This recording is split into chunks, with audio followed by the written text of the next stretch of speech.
우리가 아까 이 회로를 이제 단순화시켜서 전류 전압 저항을 구하는 걸 해봤는데 이번엔 두 번째 방법을 해보자. 자, 얘를 지금 병렬로 간다. 그래서 병렬로 간다면은 저항은 항상 역수분의 1이라고 했어. 따라서 R23은 3분의 1 더하기 6분의 1에서 역수해가지고 2옴 이렇게 나왔다. 나머지 그대로 2, 그 다음에 4 해준다면 이쪽으로 갈 때는 1과 2, 3과 4가 직렬 연결이잖아. 따라서 직렬일 때는 저항은 항상 다 더하기 이렇게 얘기를 해줬다. 따라서 R1, 2, 3, 4는 2옴과 2옴과 4옴을 더하기 때문에 8옴이 나오고 이건 우리가 등가 저항 REQ 이렇게 얘기했다. 따라서 24V 그 다음에 8옴이기 때문에 여기에서 V는 IR식을 쓴다면은 V 전체, I 전체, R 전체가 되잖아. 따라서 전체 V는 24, 그 다음에 I 모르고 그 다음에 R은 8옴.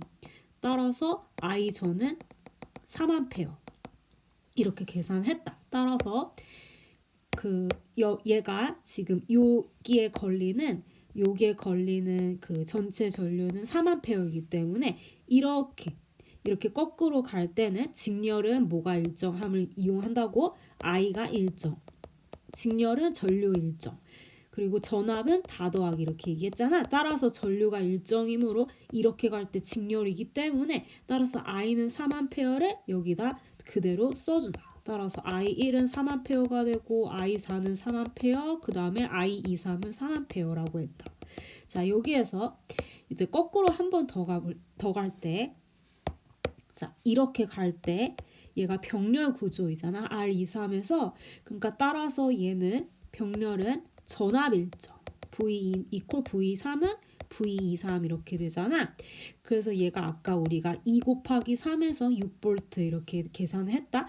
자, 근데 이제 또 다른 방법은 어떻게 하냐? 그러면 I2 대 I3은 I는 R분의 V이므로 R분의 V2 대 R3분의 V3가 되고 V2랑 V3는 전압이 일정이기 때문에 병렬 연결이므로 따라서 R2분의 1 대 R3분의 1이 되고 얘는 R3 대 R2가 된다.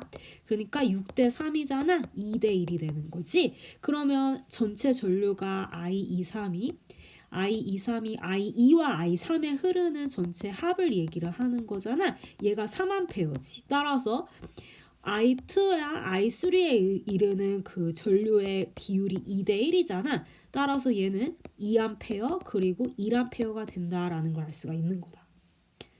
따라서 2A, 1A 이렇게. 그러니까 따라서 정리를 하자면은 우리가 여기서 이제 이렇게 갈 때 병렬 연결은 전압 일정 이 식을 이용해서 6V 해가지고 I는 R분의 2 해서 R2분의 V2 해서 3분의 6 해서 2A 이렇게 구하는 방법이 있고 1번. 그 다음에 두 번째는 이렇게 비례식을 사용을 해서 여기서 바로 전류는 2A, 1A다라고 구할 수 있다.